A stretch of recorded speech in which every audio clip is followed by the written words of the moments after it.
Assalamualaikum sahabat semuanya.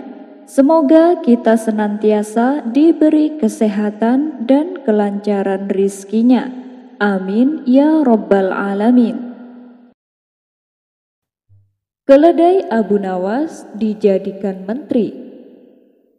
Sosok Abu Nawas yang fenomenal bukan hanya sebagai tokoh jenaka. Dia bahkan seringkali mengkritik kebijakan pemerintah dengan caranya yang unik dan nyeleneh. Seperti pada kisah berikut ini.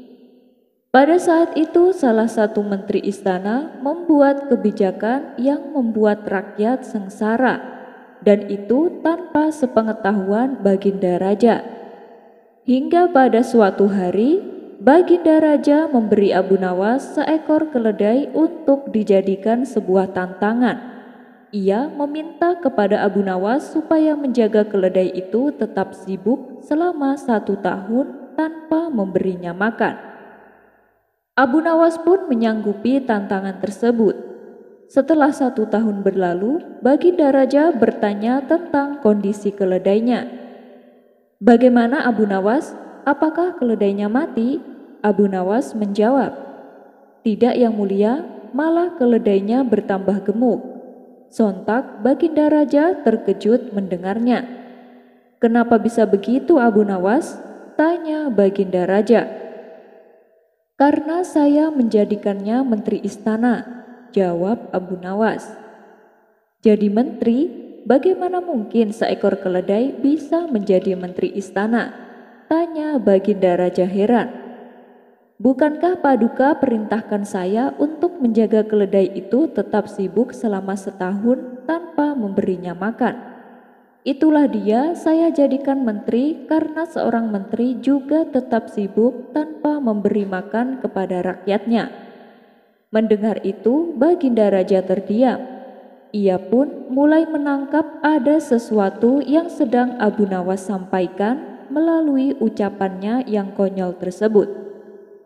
Abu Nawas kembali berkata, "Apakah Paduka tahu bedanya rakyat dan pemerintah? Bedanya adalah kalau rakyat mengambil duit pejabat pemerintah disebutnya sebagai perampok. Tapi kalau pemerintah mengambil duit rakyat disebutnya sebagai kebijakan." Karena tak tahan dengan kritikan Abu Nawas, Baginda Raja langsung menyuruhnya diam. "Hei Abu Nawas, sebenarnya apa yang ingin kau sampaikan? Adakah menteriku yang berbuat demikian?" tanya Baginda Raja.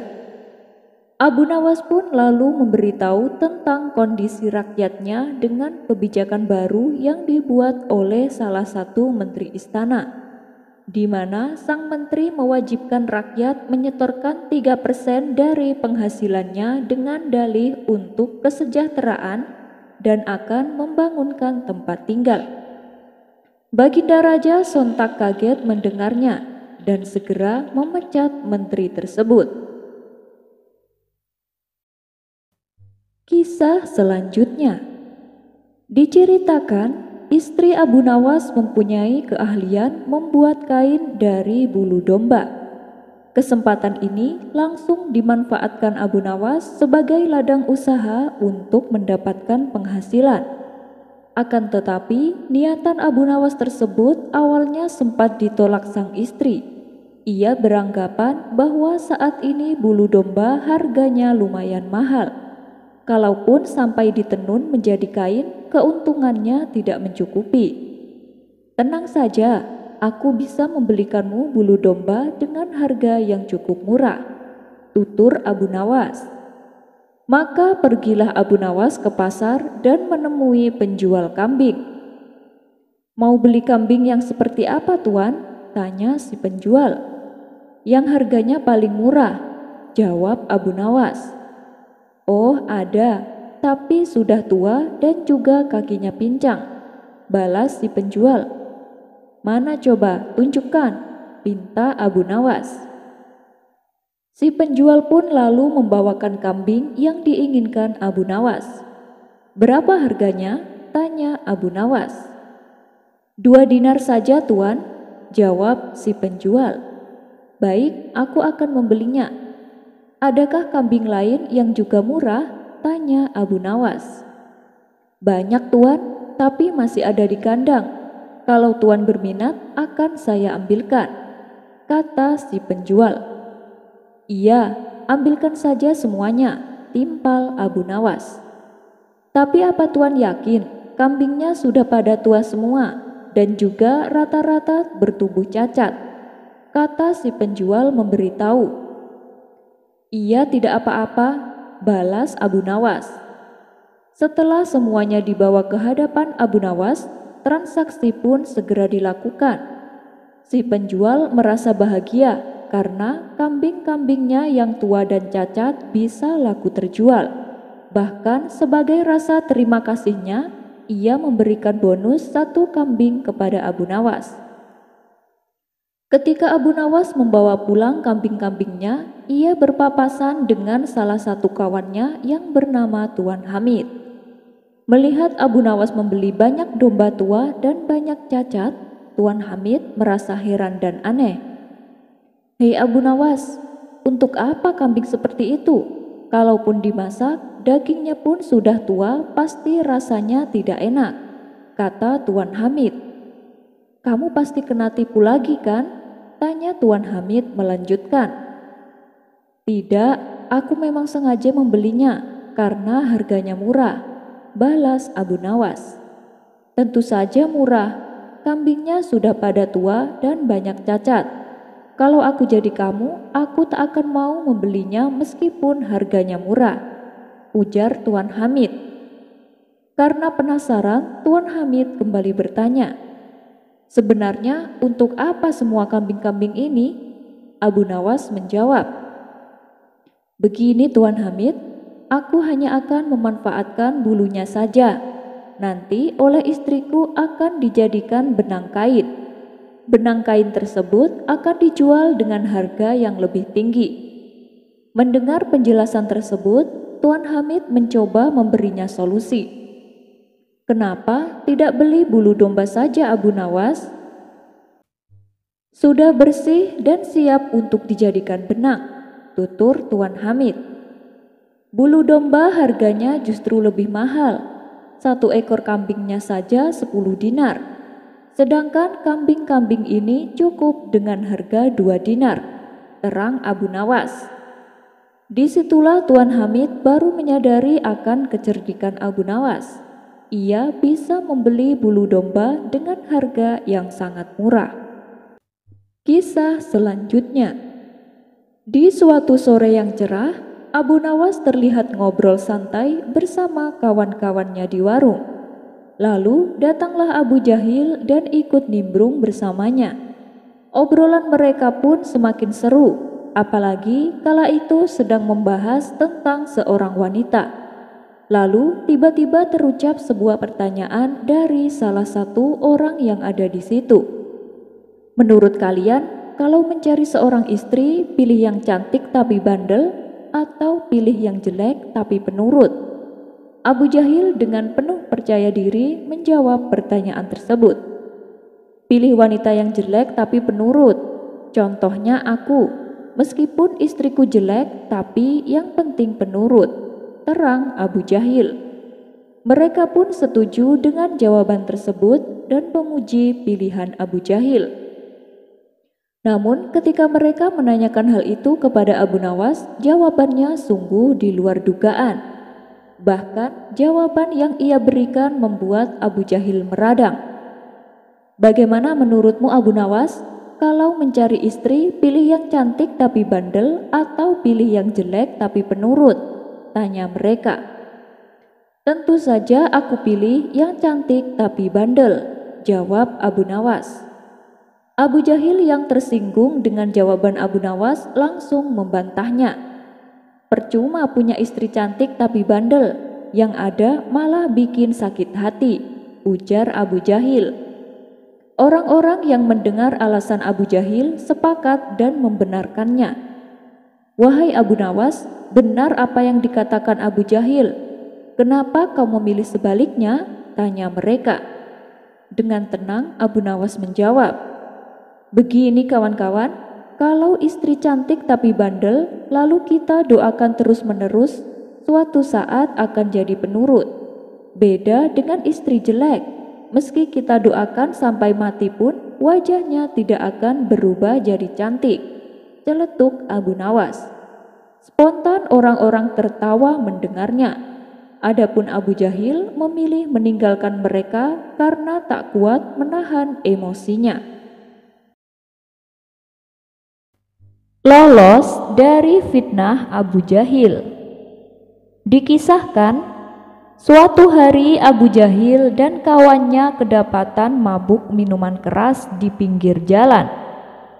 Beberapa prajurit kerajaan langsung menangkapnya dan dibawa ke hadapan Baginda Raja. Abu Nawas yang kebetulan melintas di tempat itu juga ikut ditangkap oleh pengawal kerajaan. Mereka mengira Abu Nawas itu bagian dari tongkrongan Abu Jahil. "Hei, ada apa ini? Kenapa saya tiba-tiba ditangkap?" protes Abu Nawas. "Sudah, pokoknya kamu harus ikut kami. Kalau kamu mau membela diri, silakan katakan di pengadilan," jawab si pengawal. Singkat cerita, ketiganya pun dibawa ke istana dan dihadapkan kepada Baginda Raja.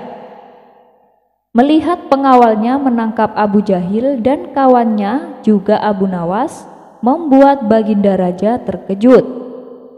"Hei pengawal, kenapa kalian menangkap mereka?" tanya Baginda Raja. "Ampun Paduka yang mulia, mereka bertiga telah melakukan kesalahan Paduka," jawab para pengawal. "Kesalahan? Kesalahan apa yang mereka lakukan?"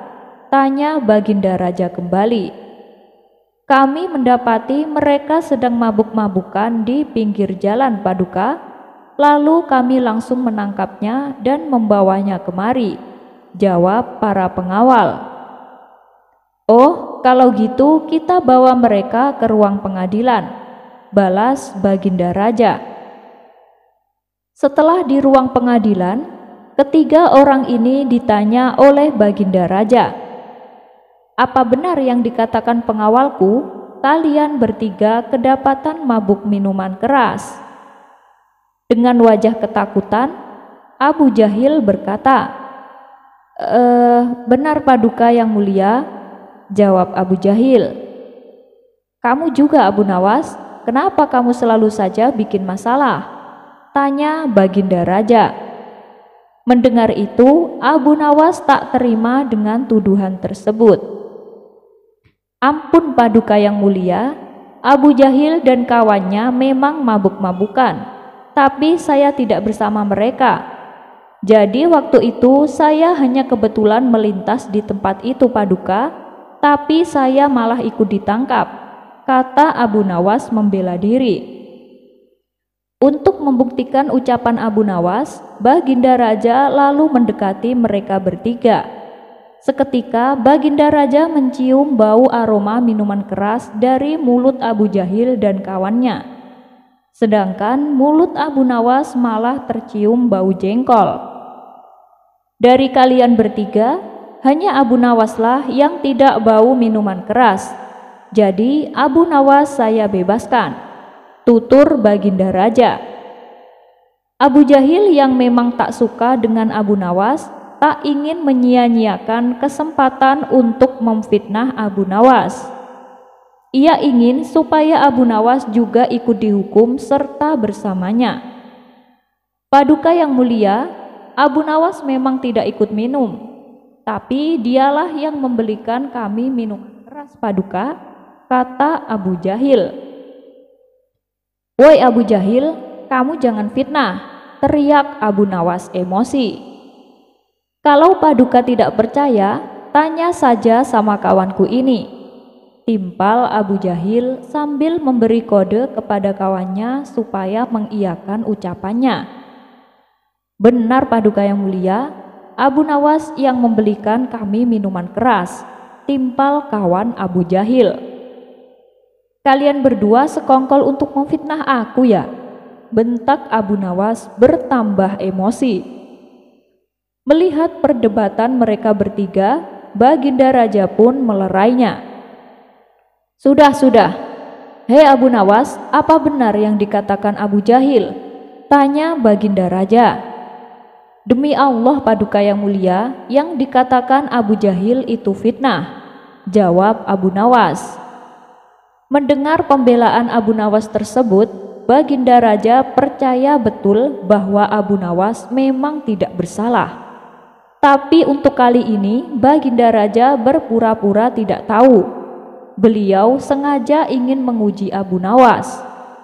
Bagaimana caranya ia bisa lolos dari hukuman yang akan ia hadapi. Hei Abu Nawas, kamu itu gak bisa mengelak, karena mereka berdua telah bersaksi bahwa kamulah yang membelikan mereka minuman keras. Maka dari itu kamu juga harus ikut dihukum, kata Baginda Raja memutuskan. Mendengar keputusan tersebut, Abu Jahil girang bukan kepalang. Rasain kamu Abu Nawas, kamu akan merasakan hukuman seperti kami, kata Abu Jahil dalam hati. Baginda Raja lalu memberikan hukuman masing-masing 50 cambukan di punggung. Sementara Abu Nawas hanya bisa pasrah atas hukuman yang akan ia terima. Sebelum kalian bertiga dihukum, masing-masing dari kalian saya beri satu permintaan. Silahkan sebutkan permintaan kalian, ucap Baginda Raja. Ampun Paduka yang mulia, saya minta punggung belakang saya diikat satu bantal, pinta kawan Abu Jahil. Baik, saya turuti permintaanmu. Saya akan bawakan 3 bantal untuk kalian bertiga, balas Baginda Raja. Maka diikatlah satu bantal di punggungnya kawan Abu Jahil, dan hukuman pun mulai dilaksanakan. Karena saking kerasnya cambukan, baru 10 kali tali terlepas bersama bantalnya. Punggung kawan Abu Jahil menjadi sasaran cambukan selanjutnya. Ia pun berteriak kesakitan dan akhirnya pingsan setelah 50 kali cambukan. Kini giliran Abu Jahil yang akan mendapatkan hukuman. Sejenak Abu Jahil terdiam. Aku akan minta 2 bantal sekaligus supaya Abu Nawas tidak kebagian, pikir Abu Jahil. Ampun Paduka yang mulia, saya minta punggung saya diikat 2 bantal dan harus diikat dengan kencang Paduka, pinta Abu Jahil. Baginda Raja pun mengabulkannya. Ketika hukumannya mulai dilaksanakan, Abu Jahil merasa senang karena tubuhnya tidak kesakitan dan tidak mengalami luka-luka. Hingga sampai 50 cambukan selesai, kedua bantal tersebut masih terikat dengan kencang di punggungnya. Hukuman untuk Abu Jahil pun berakhir. Ia tersenyum puas karena tidak merasakan sakit sama sekali. Dan sekarang giliran Abu Nawas. Ia juga ditawari satu permintaan oleh Baginda Raja. Apa permintaanmu Abu Nawas? Tanya Baginda Raja. Awalnya ia ingin meminta punggungnya diikat bantal, tapi ketiga bantal tersebut sudah robek dan rusak. Namun tiba-tiba terlintas di benaknya sebuah ide yang konyol. Apapun permintaan saya, apakah Paduka akan mengabulkannya? Tanya Abu Nawas memastikan. Tentu saja aku akan mengabulkannya, asalkan kamu jangan minta dibebaskan dari hukuman, jawab Baginda Raja. Tapi Paduka, gimana kalau ternyata Abu Jahil tidak setuju dengan permintaanku? Tanya Abu Nawas kembali. Hei Abu Nawas, aku yang berhak menentukan, bukan Abu Jahil, tegas Baginda Raja. Mendengar perkataan Abu Nawas, dengan nada meledek Abu Jahil berkata, terserah kamu Abu Nawas, untuk apa aku protes? Kata Abu Jahil sambil tertawa. Nah, kamu dengar sendiri kan Abu Nawas, Abu Jahil tidak keberatan dengan permintaanmu. kata Baginda Raja. "Sekarang sebutkan apa permintaanmu?" tanya Baginda Raja melanjutkan. "Saya minta Abu Jahil diikat dengan kencang di punggung saya Paduka," pinta Abu Nawas. Mendengar itu Abu Jahil terkejut bukan main. "Apa-apaan kau Abu Nawas? Saya nggak mau," teriak Abu Jahil yang tiba-tiba emosi. "Abu Jahil, akulah yang berhak menentukan. Dan sesuai janjiku, apapun permintaan Abu Nawas akan aku kabulkan," bentak Baginda Raja. Akhirnya dengan terpaksa Abu Jahil merelakan tubuhnya diikat di belakang punggung Abu Nawas. Saat hukuman mulai dilaksanakan, dari cambukan pertama sampai cambukan terakhir, Abu Jahil terus-terusan berteriak karena kesakitan. Dan setelah hukuman Abu Nawas berakhir, Abu Jahil terlihat pingsan. Dan ketika tali ikatannya dilepas, Abu Jahil langsung jatuh tersungkur ke tanah. Sedangkan Abu Nawas masih tegap berdiri. Abu Nawas pun lalu pergi meninggalkan istana dengan wajah cengengesan. Sementara Baginda Raja memuji akan kecerdasan Abu Nawas.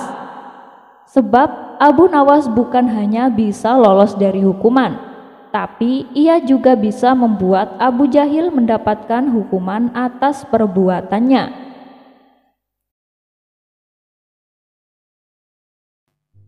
Makam keramat misterius.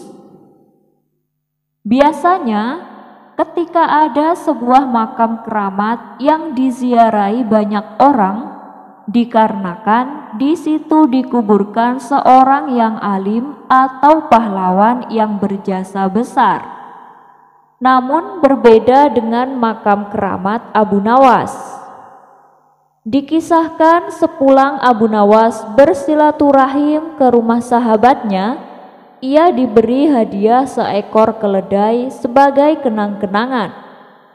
Beberapa hari kemudian, Abu Nawas mendengar kabar bahwa sahabatnya itu meninggal dunia. Abu Nawas pun merasa sedih. Ia tak menyangka sahabatnya yang sangat dicintai itu pergi begitu cepat meninggalkan dunia ini. Dan untuk mengobati rasa kehilangannya, Abu Nawas pun merawat dengan baik keledai pemberian sahabatnya itu. Abu Nawas memperlakukan si keledai dengan sepenuh hati, layaknya memperlakukan sahabatnya yang telah meninggal tersebut. Kemudian tak berselang lama, Abu Nawas kembali dirundung duka. Keledai pemberian sahabatnya itu juga ikut mati. Ia lalu menguburkannya di kampung sahabatnya yang telah meninggal itu. Setelah mengubur keledainya, Abu Nawas pun bersimpuh di pusara makam sambil meratapi keledainya untuk beberapa waktu. Abu Nawas terlihat khusyuk berdoa dengan bercucuran air mata. Kemudian rombongan warga melintas di tempat itu. Mereka berpikir pasti itu adalah makam orang yang sakti, sebab Abu Nawas yang terkenal alim dan pintar saja sampai rela datang ke kampung mereka hanya untuk menziarahi makam itu. Rombongan warga ini lalu berhenti dan ikut berdoa di makam tersebut. Tentu saja hal ini membuat Abu Nawas kaget. "Hei, apa yang kalian lakukan?" tanya Abu Nawas keheranan. "Wah, kami juga ingin mendapatkan berkah seperti dirimu Abu Nawas. Kami yakin makam ini bukan makam orang sembarangan," jawab mereka. Abu Nawas pun kaget mendengarnya. Ia langsung memberitahu bahwa kuburan tersebut bukanlah makam siapa-siapa, melainkan kuburan keledai miliknya. Tapi mereka tidak mempercayainya. "Ah, mana mungkin ini makam keledai?" Buktinya kamu sampai sebegitu sedihnya. Kamu pasti ingin mencari keuntungan dari makam ini hanya untuk dirimu saja ya, ujar para warga. Abu Nawas pun sudah berkali-kali mencoba meyakinkan, tapi mereka tak menghiraukannya. Hingga akhirnya membuat Abu Nawas kewalahan.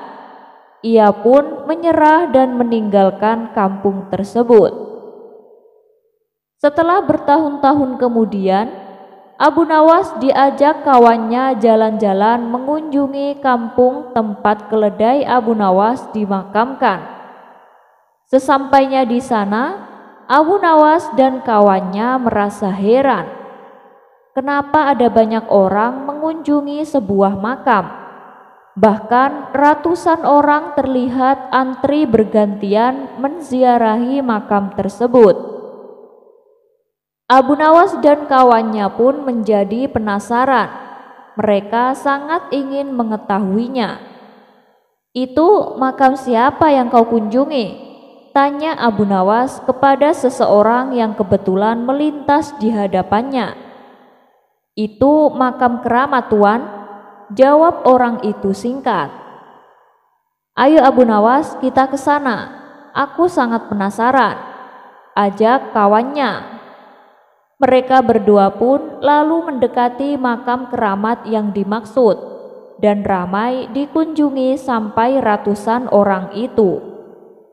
Ternyata makam tersebut adalah makam keledai Abu Nawas yang telah bertahun-tahun meninggal.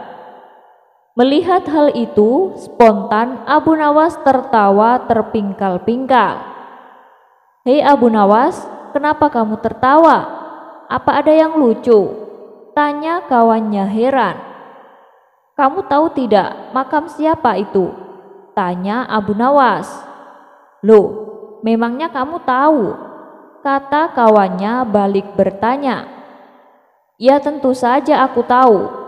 Aku sangat mengenali makam itu, jawab Abu Nawas. Abu Nawas lalu menceritakan kisah makam keledai pemberian sahabatnya itu.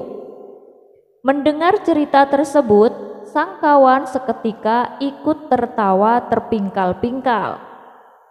Tingkah Abu Nawas dan kawannya ini membuat ratusan peziarah merasa terganggu dan menganggap mereka mengolok-olok makam keramat. Orang-orang lalu menegur Abu Nawas agar menjaga sikap, tapi Abu Nawas justru malah tertawa lebih kencang. Tentu saja hal ini membuat orang-orang emosi. Mereka segera menangkap Abu Nawas dan hendak memukulinya. Woi, tunggu dulu. Kalian itu jangan cepat emosi. Kalian tahu tidak, makam yang kalian anggap keramat itu bukan makam orang alim, tapi makam keledaiku yang telah mati. Aku sengaja menguburnya di situ. Kalau kalian tidak percaya, gali saja kuburan itu. Kalau aku berbohong, silahkan kalian bunuh aku. Ratusan orang yang hadir saling tatap satu sama lain. Ada yang percaya, ada pula yang tak percaya. Akhirnya, untuk membuktikan ucapan Abu Nawas, mereka beramai-ramai menggali tanah makam tersebut. Ternyata memang benar. Yang mereka temukan adalah tulang belulang seekor keledai. Kemudian salah seorang warga bertanya kepada Abu Nawas, "Ini kenapa bisa seperti ini, Abu Nawas?" Abu Nawas pun lalu menjelaskan awal mulanya dan kenapa keledainya dimakamkan di kampung mereka. Itu dikarenakan keledai miliknya adalah pemberian sahabatnya yang telah meninggal dunia, yang juga merupakan penduduk kampung itu. Dan sejak saat itulah orang-orang menjadi sadar dan tak lagi menganggap keramat makam tersebut. Pencuri buntung. Dikisahkan, ada seorang pencuri yang selalu membuat resah di pasar. Banyak para pedagang dibuat kesal dengan pencuri ini. Pasalnya, barang-barang dagangannya sering berkurang karena dicuri. Bahkan, ia tak hanya mencuri barang milik pedagang, tapi terkadang ia juga mencuri barang milik pembeli. Dan yang sering menjadi korban adalah Tuan Hamid, seorang pedagang yang mempunyai toko di pasar. Meskipun berulang kali tertangkap basah, namun si pencuri tak pernah jera. Orang-orang di pasar sebenarnya sudah geram dan ingin menghukumnya. Tapi melihat kondisi tangan kanannya buntung, mereka pun merasa iba dan hanya memberinya teguran. Dengan kekurangannya inilah justru dimanfaatkan si pencuri untuk selalu mengulangi perbuatannya. Lama-kelamaan, orang-orang di pasar tak tahan dengan perilakunya. Tapi mereka bingung bagaimana caranya supaya membuat si pencuri jera. Akhirnya, pada suatu hari, si pencuri kembali tertangkap basah. Ia mencuri barang dagangan milik Tuan Hamid. Orang-orang di pasar pun langsung membawanya ke hadapan Abu Nawas. "Bagaimana ini Tuan Abu? Apa yang harus kita perbuat terhadap pencuri ini?" tanya mereka. "Kenapa tidak kalian bawa saja ke pengadilan? Biar Tuan Hakim yang memutuskan hukumannya," ujar Abu Nawas. Akan tetapi orang-orang menolak saran tersebut, karena bagaimanapun juga mereka tak tega bila si pencuri harus mendekam di penjara. Alasannya mereka kasihan karena si pencuri buntung tangannya. Mereka hanya ingin supaya Abu Nawas membuat si pencuri menjadi jera atas perbuatannya. Abu Nawas selalu bertanya kepada Tuan Hamid selaku korban pencurian, "Tuan Hamid, berapa kerugian yang kau alami?" Tuan Hamid pun menjawab, "Kerugiannya sih tidak berapa, tapi dia mencurinya hampir tiap hari." Kemudian Abu Nawas bertanya kepada si pencuri, "Sudah berapa kali kau tertangkap?" Si pencuri dengan santainya menjawab, "Ya sudah sering Tuan Abu." "Oh begitu, oke. Jadi karena kau telah melakukan banyak kesalahan, maka aku akan memberimu hukuman," kata Abu Nawas. "Hukuman? Hukuman apa?" tanya si pencuri terkejut. "Hukumannya yaitu 100 kali cambukan," jawab Abu Nawas. Sontak si pencuri langsung ketakutan. "Apa? Tuan Abu sungguh tega. Saya ini kan orang cacat Tuan Abu. Lihatlah, tangan kanan saya buntung," balas si pencuri.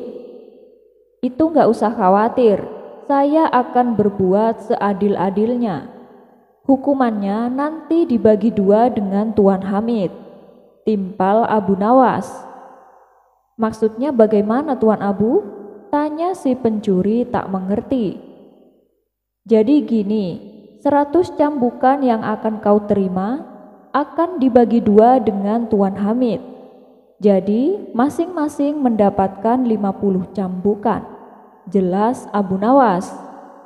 Mendengar penjelasan Abu Nawas tersebut, dalam hati si pencuri berkata, "Dengan adanya hukuman ini, tidak akan ada lagi korban yang mau melaporkanku, karena sama-sama akan mendapatkan hukuman," pikirnya. "Oh begitu, baiklah saya setuju," sahut si pencuri. Tuan Hamid yang mendengar hal itu tentu saja menolaknya. "Adil apanya? Masa aku yang menjadi korban harus menerima sebagian hukumannya?" protes Tuan Hamid. "Sudah, Anda turuti saja perintahku. balas Abu Nawas. Awalnya Tuan Hamid sangat keberatan, tapi ia menangkap sesuatu yang lain atas rencana Abu Nawas.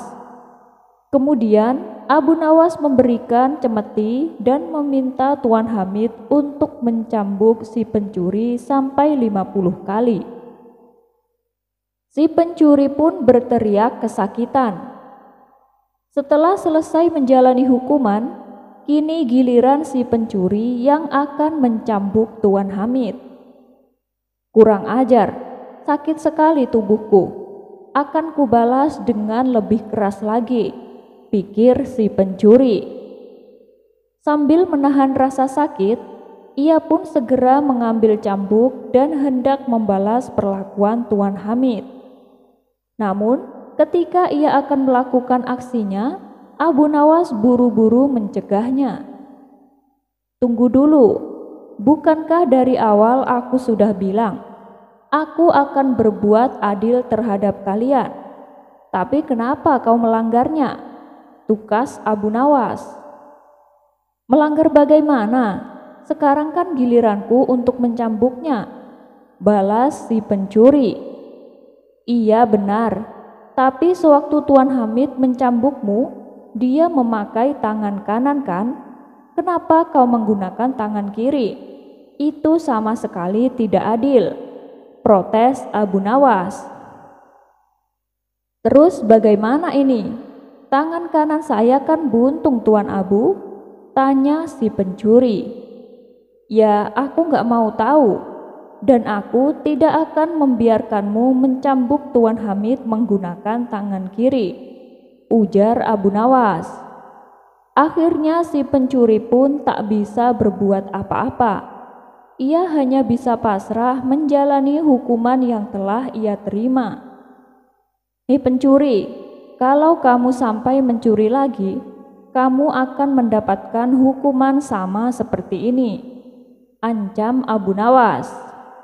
Dan sejak saat itu, si pencuri yang bertangan buntung menjadi jera dan tak mencuri lagi. Obat semua masalah. Sepandai-pandainya tupai melompat, pada akhirnya akan jatuh juga. Begitu pula dengan Abu Nawas. Secerdik-cerdiknya dia, pada akhirnya akan terkena sial juga. Kisah ini bermula saat Abu Nawas diundang ke istana oleh Baginda Raja. Rupanya Baginda Raja sudah mempersiapkan tantangan yang membuat Abu Nawas kewalahan. Karena gagal menjalankan tantangan, Abu Nawas akhirnya mendapatkan hukuman. Dan hukumannya adalah berupa 1 bulan penjara. Tapi yang membuat Baginda Raja heran, Abu Nawas malah terlihat ceria. Dan setelah diselidiki, ternyata Abu Nawas membuat lukisan wajah istrinya di tembok penjara tempat ia dihukum. Bukankah istri Abu Nawas galak? Kenapa lukisan istrinya membuatnya ceria? Pikir Baginda Raja. Karena penasaran, Baginda Raja pun mendatangi Abu Nawas di dalam penjara. Hei Abu Nawas, apa yang membuatmu bahagia dan ceria di dalam penjara? Tanya Baginda Raja. Oh, ya karena ada lukisan istri saya, Paduka, jawab Abu Nawas. Loh, kamu ini aneh Abu Nawas. Bukankah kau bilang kau sering tidak betah di rumah gara-gara istrimu? Kau bilang istrimu galak dan suka ngomel-ngomel, kata Baginda Raja. Justru itu Paduka, setiap kali saya melihat lukisan istri saya, semua permasalahan apapun menjadi tidak ada apa-apanya bila dibandingkan permasalahan dengan dia.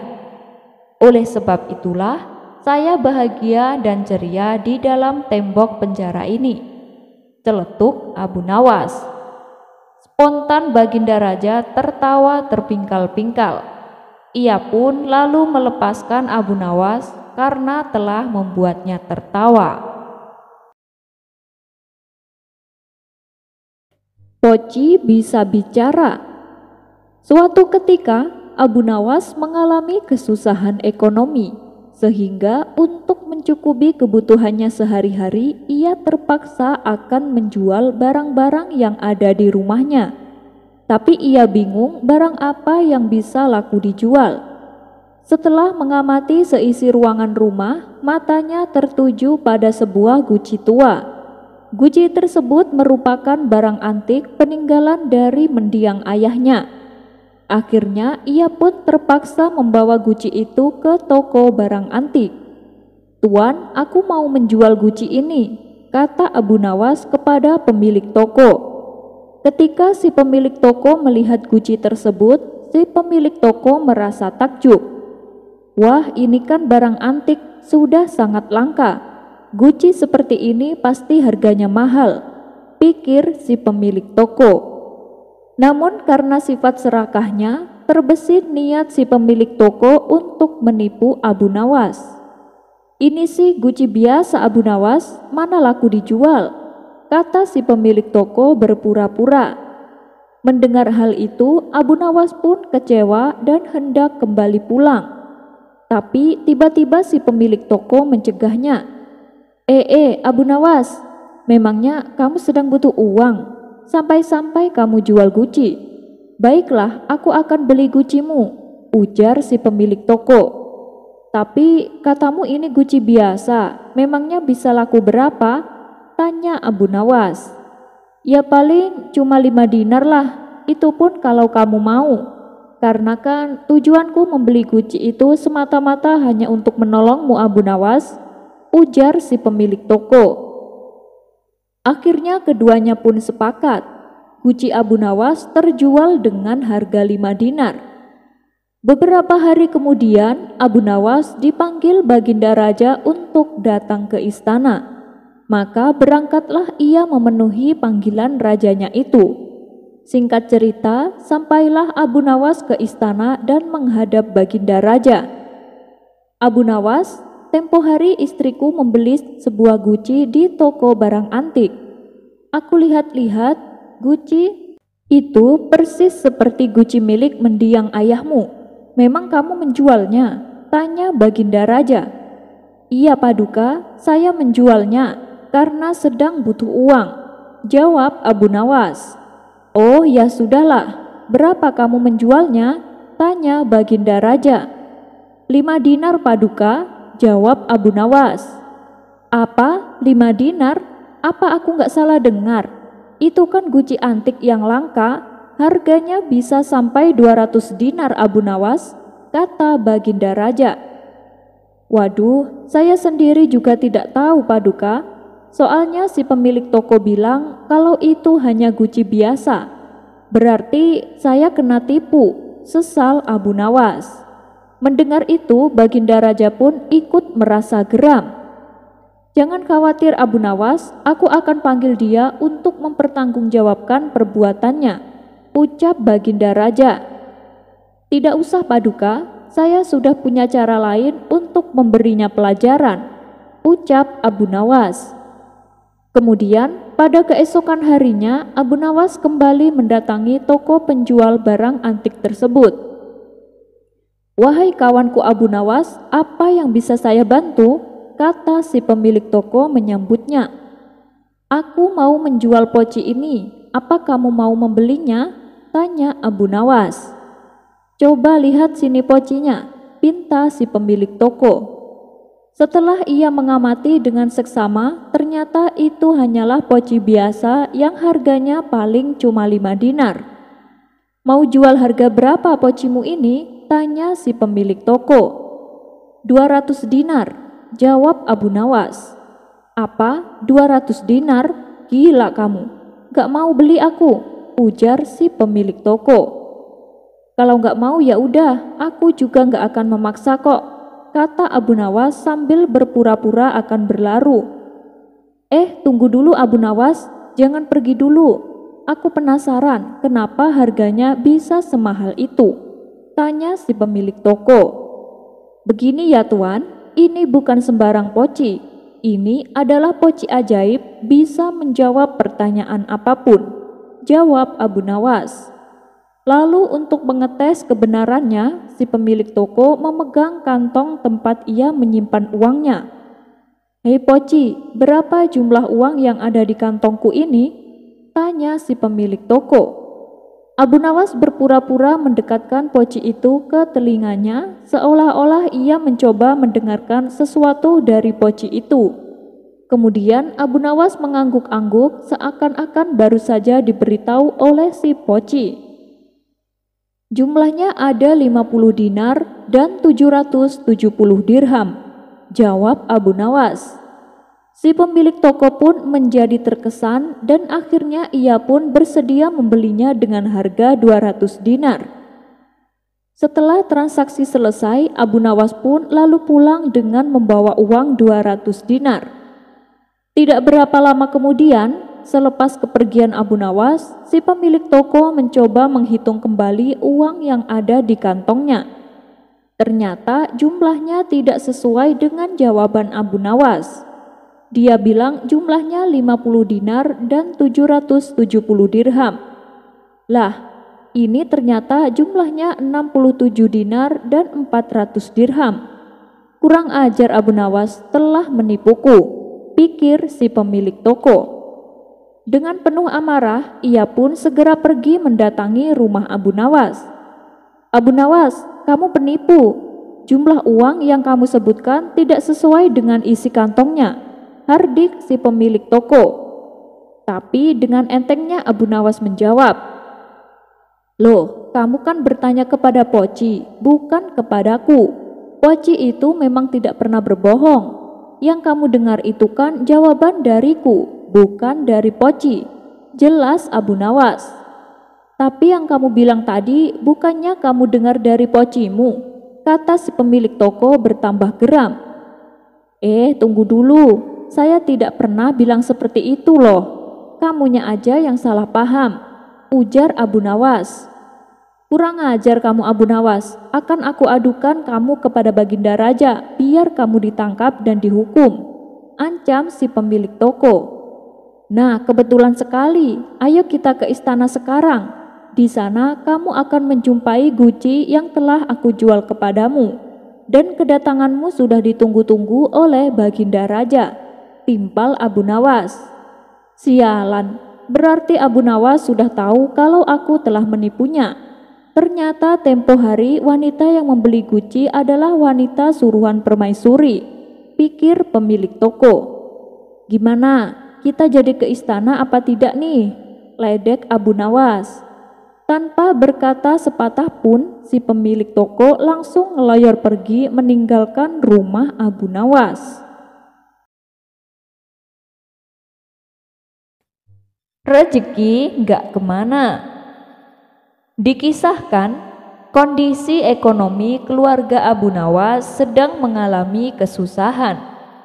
Ia pun berinisiatif mencari pekerjaan untuk menafkahi keluarganya.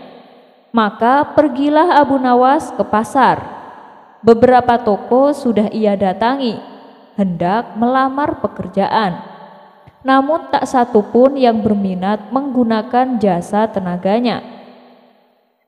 "Maaf Abu Nawas, toko kami juga sedang sepi, jadi kami tak mampu untuk membayarmu," ucap salah satu pemilik toko.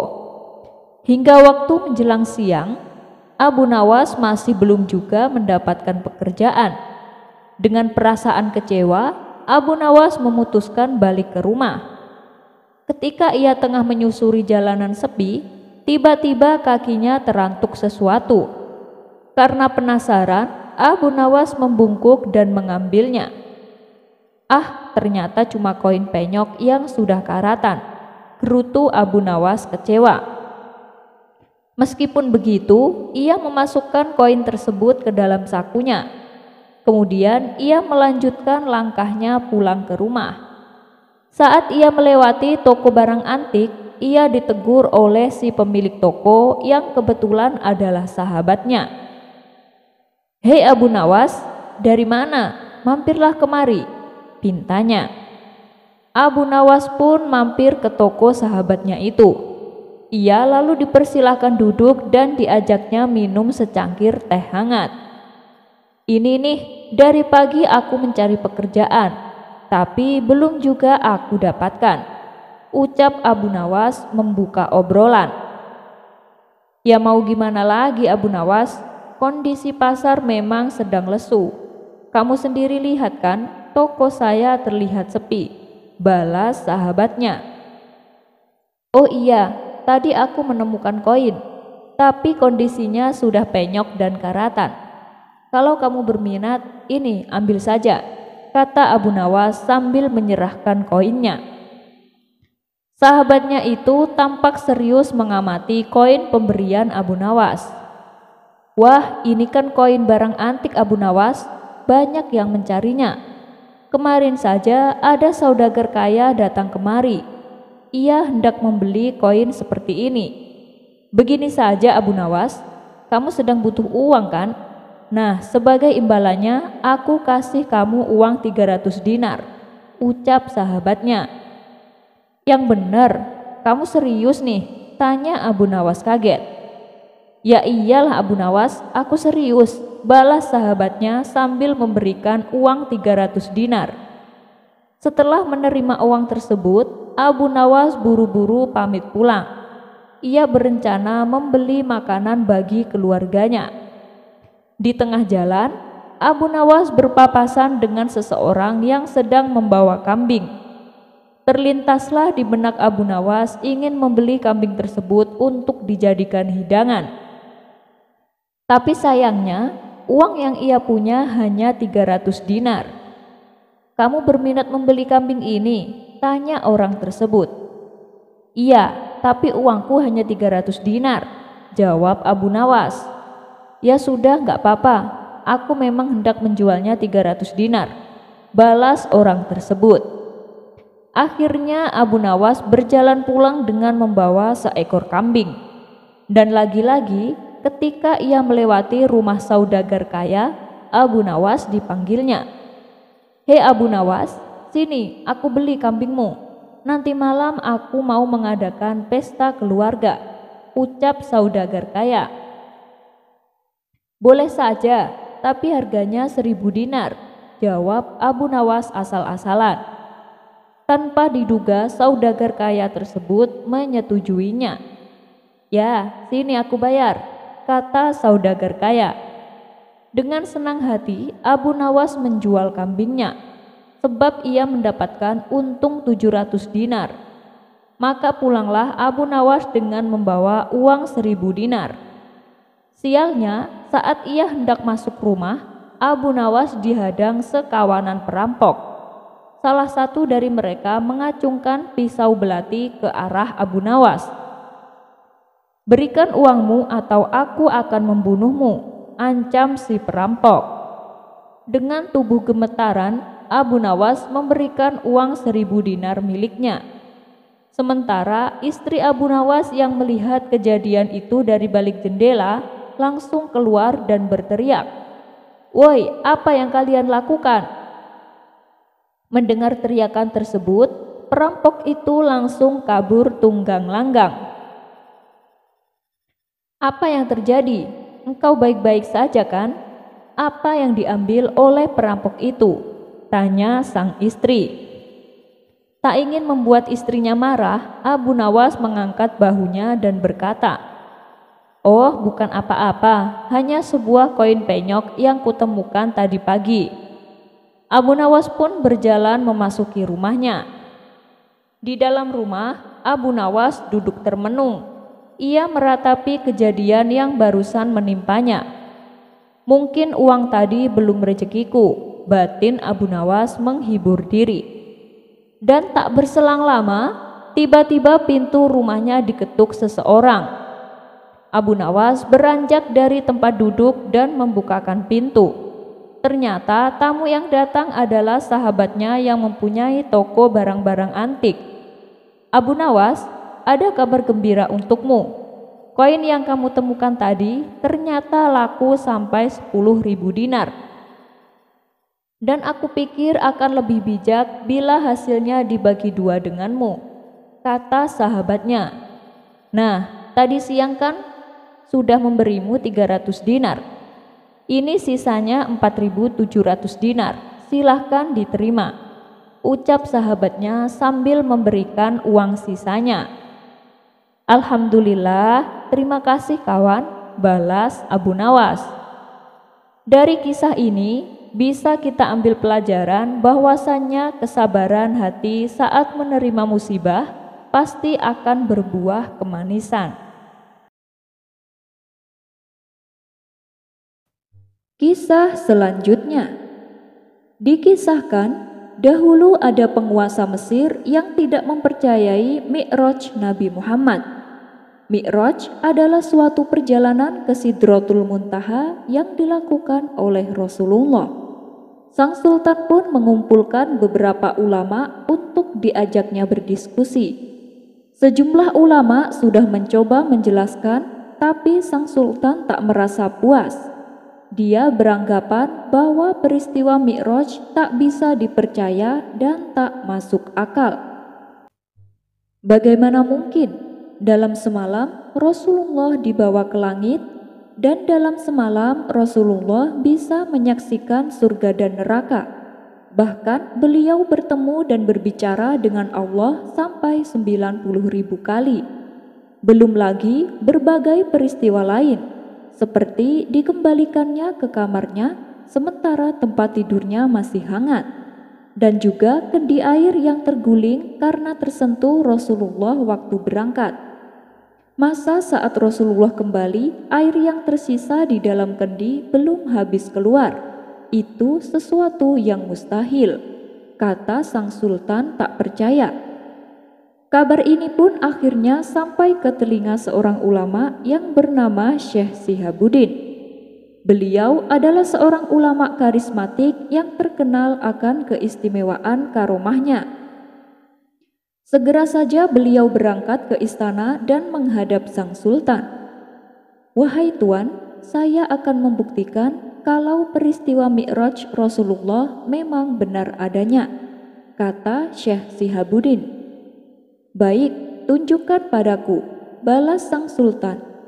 Kemudian Syekh Sihabuddin mengajak sang sultan masuk ke dalam salah satu ruangan yang ada di istana, di mana ruangan tersebut terdapat 4 jendela. Lalu ia meminta kepada sang sultan untuk membuka jendela yang pertama. Ketika jendela dibuka, sang sultan terkejut bukan main. Pasalnya ia melihat pegunungan nun jauh di sana. Bersamaan dengan itu, ia melihat jutaan prajurit berlari hendak menyerang kerajaannya. Sang sultan pun menjadi sangat ketakutan. Jangan khawatir, tak ada apa-apa, tutup jendelanya dan tutup kembali, perintah Syekh Sihabuddin. Sang sultan segera menuruti perintahnya. Sontak ia terkejut kebingungan. Ia melihat jutaan prajurit yang tadi ia lihat tak satu pun yang nampak. Bahkan pemandangan pegunungan juga hilang. Yang terlihat hanya ruangan taman istana. Kemudian Syekh Sihabuddin memerintahkan untuk membuka jendela yang kedua. Begitu jendela dibuka, sang sultan seketika menjadi panik. Bahkan ia berteriak ketakutan. Apa yang kau lihat? Tanya Syekh Sihabuddin. Aku melihat api yang sangat besar. Semua kota terbakar habis dan hendak membakarkan ini, jawab sang sultan ketakutan. Jangan panik, tutup jendela itu dan buka kembali, perintah Syekh Sihabuddin. Sang sultan pun menuruti perintahnya. Api yang ia lihat kini menghilang, begitu pula dengan pemandangan kota yang terbakar, yang terlihat hanya ruangan taman istana. Sekarang buka jendela yang ketiga, perintah Syekh Sihabuddin. Kali ini yang terlihat adalah banjir yang telah menenggelamkan seluruh kota dan hendak menenggelamkan kerajaannya. Begitu jendela ditutup dan dibuka kembali, banjir pun sudah menghilang. Kemudian Syekh Sihabuddin menyuruh sang sultan membuka jendela yang keempat.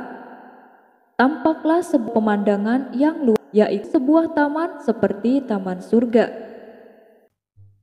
Ketika jendela itu ditutup dan dibuka kembali, pemandangan surga tersebut langsung lenyap.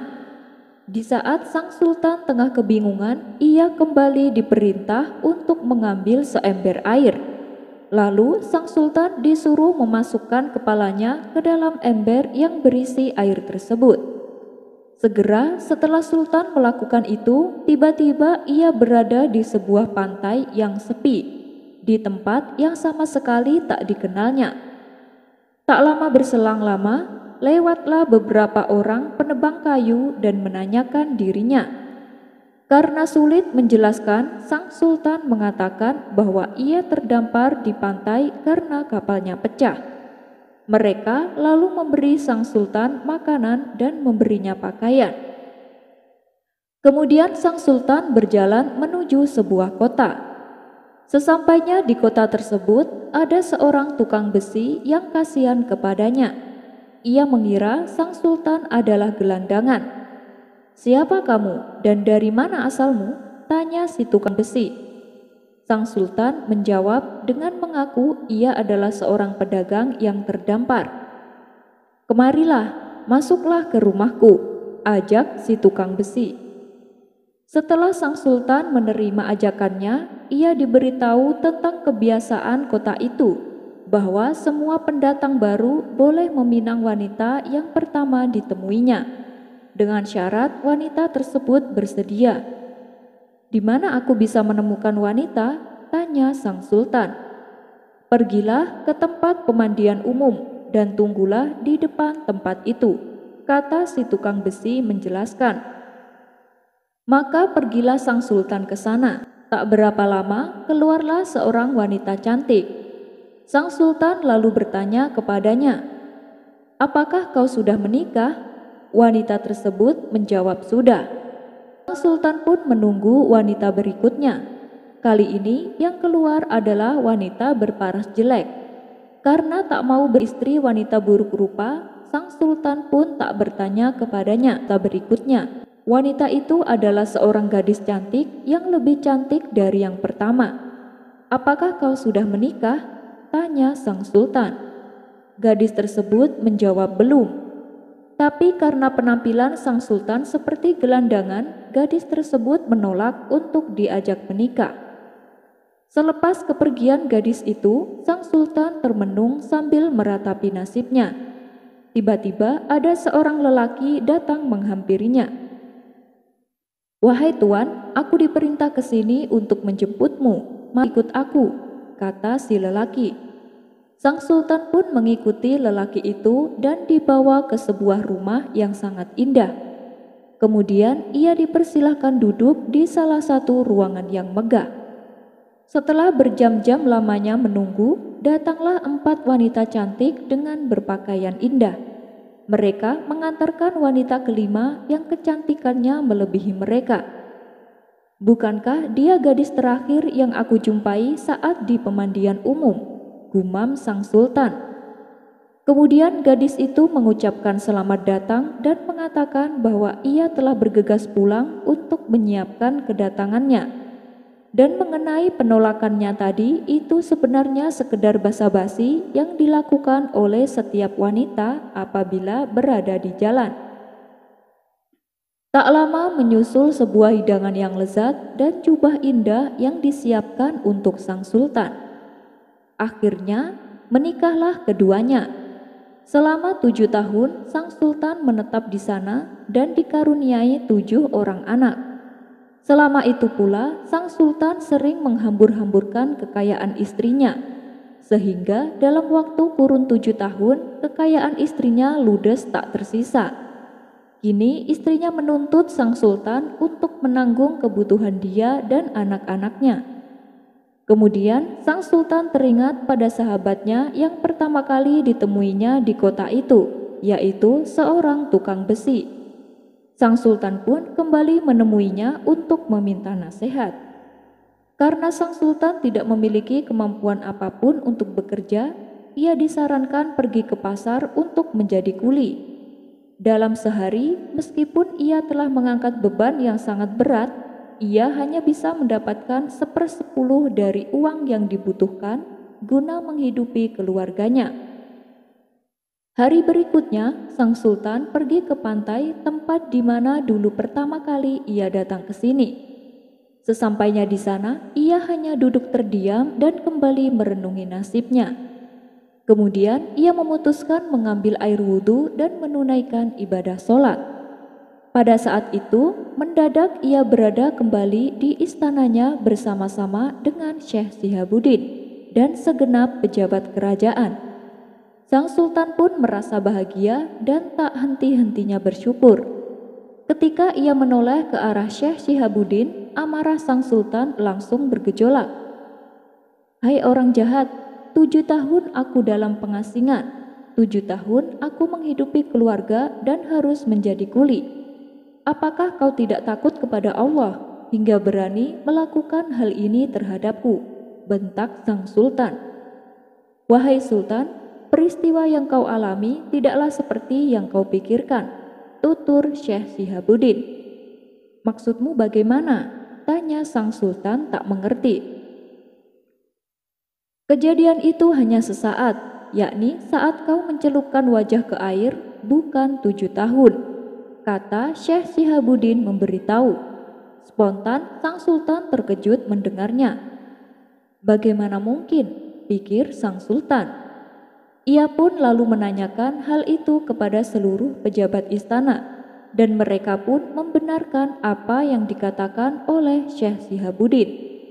Akan tetapi sang sultan sama sekali tidak mempercayai sepatah kata pun.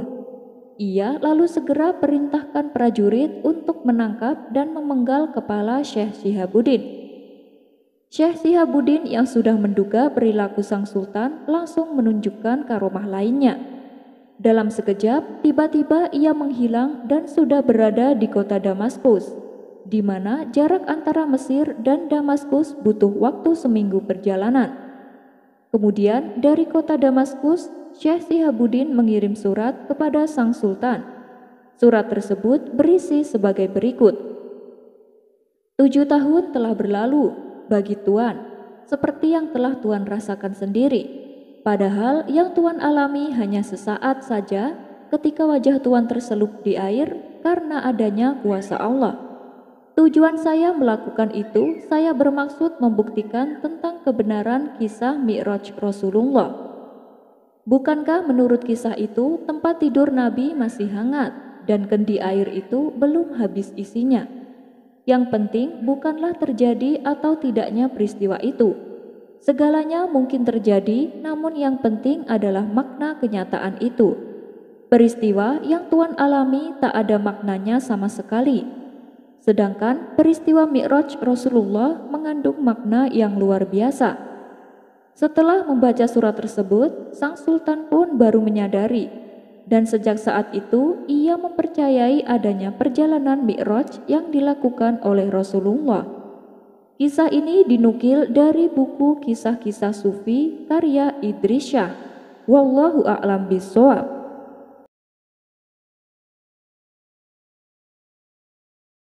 Sekian dulu perjumpaan kita kali ini. Sampai bertemu lagi di kisah selanjutnya. Terima kasih yang sudah subscribe dan setia menonton channel ini. Wassalamualaikum warahmatullahi wabarakatuh.